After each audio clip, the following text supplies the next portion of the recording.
হওয়া লাগে। 1998 সালে আলহামদুলিল্লাহ আল্লাহ পাক রব্বুল আলামিন কবুল করতে এই সংগঠন লোকে সংযুক্ত হয়েছিলাম। 2001 সালে যে নির্বাচন হয়েছিল, 2001 সালে যে জোট হয়েছিল, সাইড দিল জোট বলেন আর মহাজোট বলেন, এই সব জোট আলহামদুলিল্লাহ আল্লাহ দেখাইছে। যখন আওয়ামী লীগের যন্ত্রণা অতিষ্ঠ হইয়া সাইড দিল জোট গঠন হইল, তখন বাংলাদেশের বিশেষ বিশেষ উলামায়ে কেরাম, অনেক দামি দামি উলামায়ে কেরাম সাইড দিল জোটে একমাত্র ইসলামী তখনকার দিনের ইসলামী সাধারণতন্ত্র আন্দোলন, বর্তমান ইসলামী আন্দোলনের আমির হযরত মাওলানা ফজলুল করিম সাহেব রহমতুল্লাহ, পীর সাহেব চরমাই রহমতুল্লাহ, উনি একমাত্র একক ছিলেন যে আমি মহিলা নেতৃত্ব চাই না, মহিলা নেতৃত্ব দেখতে পাবো না।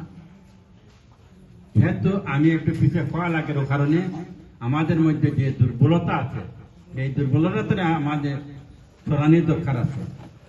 তখন অনেকে প্রশ্ন করেছিল যে আপনি মহিলা নেতৃত্বে যাবেন না, আপনার উস্তাদ মহিলা নেতৃত্ব মানিয়ে নিলেন, আপনি যাবেন না, এটা কেমন কথা? এই দেশের অনেক উলামায়ে কেরাম, অনেক মাদ্রাসার অনেকে প্রশ্ন করছেন। পীর সাহেব চরমাই রহমতুল্লাহ পরিষ্কার বলছেন, ইমাম সাহেব ভুল করলে মুক্তদি লুকমা দেওয়া ওয়াজিব।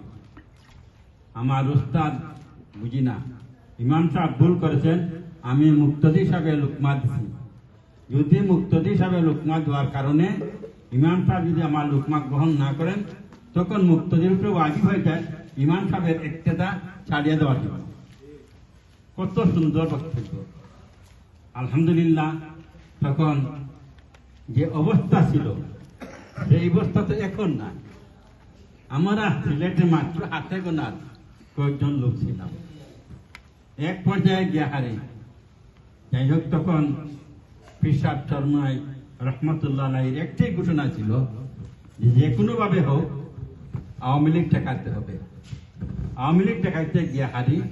তখন পীর সাহেব চরমাই 8টা নীতির উপরে একটা প্রস্তাব দিয়েছিলেন যে আমি এই 8টা নীতির উপরে রাজনৈতিক সমঝোতা করব, রাজনৈতিক সমঝোতা করব। সেই নীতির উপরে ভরসা করিয়া হুসেন মোহাম্মদ এরশাদ জাতীয় পার্টির প্রধান ছিলেন, উনি পীর সাহেব চরমাই নেতৃত্বে আসিয়া সেই জোট করেছিলেন ইসলামী ঐক্য পড়ে যাই হোক। পীর সাহেব চরমাই নেতৃত্বে কিন্তু হুসেন মোহাম্মদ এরশাদ আসছেন। এরপরে এই ঐক্যের মাধ্যমে বিভিন্ন সমাবেশ হয়েছে। এক পর্যায়ে ঢাকা পল্টন ময়দানে জাতীয় মহাসভায় ডাকা হইল। তখন হুসেন মোহাম্মদ এরশাদের উদ্দেশ্য ছিল রওশনের সাথে যাতে সমাবেশে আসে। পীর সাহেব চরমাই, তখন আমরা ইসলামী আন্দোলন অফিসে আমরাও ছিলাম। পীর সাহেব চরমাই পরিষ্কার ঘোষণা করছেন যদি হুসেন মোহাম্মদ রওশন এরশাদ যদি স্টেজে আসে, আমি ফজলুল করিম স্টেজে যাব না। এক পর্যায়ে হুসেন মোহাম্মদ এরশাদ এমন কাজ হয়ে আসছে অফিসে, আমরা অফিসে বলো হুজুরে পরিষ্কার আমি ভাঙ্গে দেব, তোকে বাহির করে দেব, আমি মহিলা লইয়া স্টেজে যাব না। গেছেন না। আলহামদুলিল্লাহ, এইভাবে হকের উপর অটল থাকিয়া পীর সাহেব চরমাই